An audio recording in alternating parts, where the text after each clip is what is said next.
I have long time holding my peace. Okay, that's them 2,000, little over 2,000 years. You know, Yah's basically been silent. He's stayed back. He's given the world into the hand of man to do what he wanted to do. Okay, and man has brought the world into all of these problems. Okay, with his idols and images, the church that we just, you know, read off some of the pedophiles and gays, right? And this was prophesied. Okay, with the economic collapse. Okay, he's got depression on the people. Okay, oppressive demonic system overspreading the earth. Okay, and Yah said he should prevail against his enemies. I have long time holding my peace. I have been still and refrained myself. Now will I cry like a travailing woman. I will destroy and devour at once. I will make waste mountains and hills and dry up all their herbs. Okay, the bats, the bees, pollinators, drying up all the herbs. Okay, they can't bring forth the crops in the forest, right? And I will make the rivers islands, and I will dry up the pools. Prophecy being fulfilled. But who understands prophecy? Huh? Here's another one. Flood of toxic red sludge. This comes out of Chicago Sun-Times, October 6, 2010. Flood of toxic red sludge. This was over in Devesha, I hope I'm saying that right, Hungary. Okay? All this red sludge. Many of you probably heard about that. Okay? Here's another article coming out the Chicago Tribune, October 8th. Okay, it says 2010. Crews tried to neutralize toxic sludge in the Danube. All this toxic red sludge is going into the Danube River. Okay, over there in Hungary. Okay, here's another one about the FDA calls genetically modified salmon safe. They're going to send this genetically modified salmon out on the people. They calling it safe, but it's genetically modified. Okay. September 8th, 2010, out of Chicago Tribune. Okay, here's another one there. As this U.S. is sorry for tragic syphilis experiments in Guatemala. People were deliberately infected 60 years ago. This comes out of Chicago Sun-Times, October the 2nd. All right? Okay? They was infecting people with syphilis. You know, we talked about that with the Tuskegee experiment. Here's another one. Give us a tent. Here's the people in Haiti after the earthquake. They don't have anything. Now America sent all these troops over there, but they can't even give these people a tent. It says homeless want shelter, but are told a plastic sheet will have to do. This is Chicago Sun-Times, February 15th, 2010. Okay, so you got all of this going on, right? Genetically, this is America. This is the world. Under the control of man, right? Genetically modified crops popping up in the wild. Okay, because these genetically modified crops, you know, the pollen flies across on the wing. Okay, August 16th, 2010. Comes out of the Chicago Tribune. So you got all of these different things. Modified corn can pop pest far field. This is Chicago Tribune, October 8th, 2010. Modified corn can pop pests far field because it flies across the wind and kills off the pests. But it's killing off also the pollinators. Okay? Now, we have to come back to Yah, our righteousness. He's the only answer. Okay? We've mentioned this before. Proverbs 3:31, envy not the oppressor and choose none of his ways. None of his ways.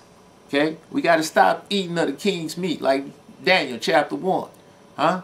We got to stop eating of man's ways. We got to stop looking for man's ways to save us. Like I said on the Q&A that we did at the end. All right? We got to stop going back to man politically, religiously, educationally. Okay? We have to stop going to man trying to find a way to change our plight. Okay? All the people out here who, you know, were into this American dream. Dreams only come to those who sleep.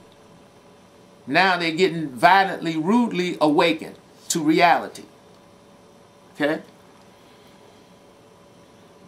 Jeremiah chapter 10. Learn not the way of the heathen, and be not dismayed at the signs of heaven, for the heathen are dismayed at them, for the customs of the people are vain, worthless. Okay? And for all you out here, the children of Israel, who read this chapter 10, Yhwhudah, and want to say it's talking about the Christmas tree, you better go back and read it again, because it's not talking about the Christmas tree. Quite naturally, the Christmas tree is representative of idolatry, okay? But that's not talking about a Christmas tree there. When you go down to verse 9, you're going to see it talks about clothing. It's talking about an idol. Just like in Isaiah 44, how the people cut down a tree.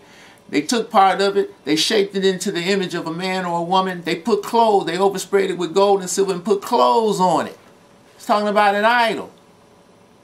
That most of the people who claim this is talking about the Christmas tree basically are into the idol. That's why they don't understand this chapter 10 Yhwhudah. Okay? And it says his clothing was of blue and purple. Huh? And if you go down to verse 14 in the same chapter 10, Yhwhudah Jeremiah, what does it say? Every man is confounded by the graven image. There is no breath in them. So it's not talking about a Christmas tree. It's talking about an idol, an image. Like your Jesus or Yeshua, right? Like his supposed mother Mary. Like his daddy Joseph, okay? Like Buddha, something like, you know, an idol. That's all it's talking about. So we got to stop eating of the king's meat, huh? Stop pursuing the dreams of the oppressor. Again, dreams only come to those who sleep. Okay? And again, if you read Ezekiel chapter 20, huh? Read Ezekiel chapter 20, verse 32.